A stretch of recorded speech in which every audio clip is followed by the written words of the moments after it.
Hey everyone, welcome back to another Friday night devotional.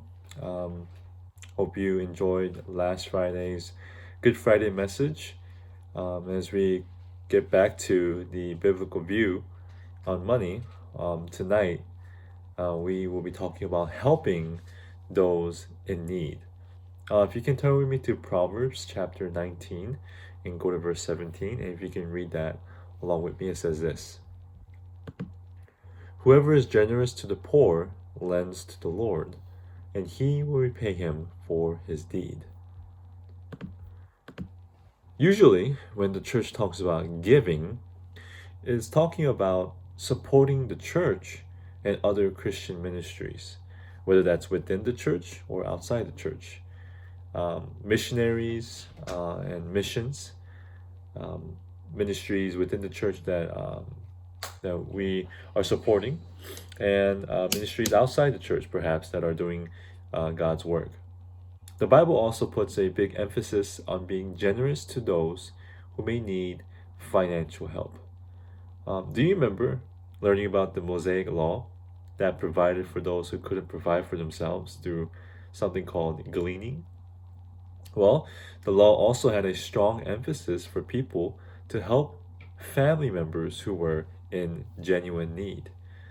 And a major characteristic of the early church in the first century was their care for widows and orphans and others who were poor and who could not just take care of themselves. Now, a mark of a true believer is his or her active desire to help the poor and those who have genuine needs. Believers willingly, not by force, make great sacrifices in order to help one another. The Bible has certain guidelines for us to help us for giving to those in need. We have a responsibility to help our family members. Needy widows and people those who are in need in a family should be helped by their family, if possible, without the church being involved. That doesn't mean that church shouldn't be involved at all, but it means to not go straight to the church whenever there is a financial need every single time, very first time.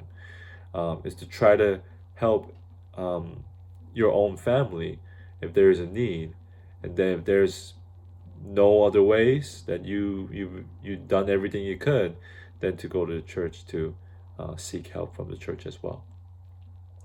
Now we are to be concerned. The second thing is we are to be concerned for our Christian brothers and sisters who are in need. The churches that gave generously in the first century remind us that we should be concerned not just for our local church, not just for ourselves only, but also for our brothers and sisters around the world. Another guideline for us to remember that shows us through the Bible is the Apostle Paul gives us another guideline for helping the poor, and is this: he warns that those who are lazy and unwilling to work hard should not receive help. Pretty harsh there, right? From the Apostle Paul's words. What he's trying to say is that some people are unwilling to work, and they try to take advantage of the generosity of others. And these people are very good at manipulating family, friends, and even churches. And by giving them money, we are actually encouraging their sinful lifestyle of being lazy, unwilling to work, and manipulating. Now, there are many ways you can help those in need. You can choose to give through your church and trust its leaders to wisely use it, and pray for those leaders in the church to wisely use it for God's kingdom. You can give directly your money or other things like maybe food or clothes or other things to those who are in financial trouble. And one of the best things you can do for someone in need is to offer them a job. Let's say that you own a company, or and you offer them a job, or you help them find a job if you don't have a job, or you own a company, you could hire them, and you help them find a job that fits their certain characteristics and their skill set. In 2 Corinthians chapter 8, verse 1 through 5, I would encourage you to go read that on your own. Paul speaks about a church that even though they were going through hard times and possibly very, very poor, they still gave it what they had.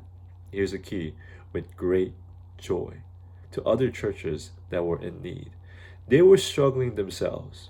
They needed they needed to take care of themselves, and they were going through hard times, and possibly at times without any money or food. But yet they still, with joy, helped other churches who were going through some certain hard times on their own. Now, this reminds us that your financial situation, our financial situation, doesn't have to stop you from giving. It can be very easy, very tempting to think that, oh, since I'm in financial trouble, that I should stop from giving. Now, there are very legitimate and real situations where you just absolutely cannot give, but even during those times, it's for you to trust in the Lord and to not have a heart attitude where you're just like, nope, not going to give at all. Even if it's just a little bit, is the heart of joy and willingness that the Lord is pleased. Some couple of reflection things to think about for tonight is that I hope that you will plan to make sure as much as possible not to get into money troubles, but also make a giving a part of your plan. Giving a part of your plan. Ask yourself, what would God have me to do in order to help those who are in need? Are there needy people that you know right now that needs your help? Another thing to think about is we can easily think that giving is just limited to money. Like, if we don't have money, then we can't give. No, but we have time. We have our time. We can give our time. We have energy. We have certain skills. And perhaps we can give our bodies in physical labor. Like, we can do physical labor. We could help people. It's not just limited to just money. Um, so if you will you be willing to do that instead if you're not able to give money? All right, guys, that's it for tonight's devotional. Hope it was helpful, and hope it will help you have a plan and a heart of giving, and that you will give with great joy. Whether that's right now, I pray that's right now, but definitely in the future as you have a steady source of income. Yeah, that's it for tonight. Hope you enjoyed it. Be wise, be in the Word, be in prayer, and I'll see you guys next week. Peace.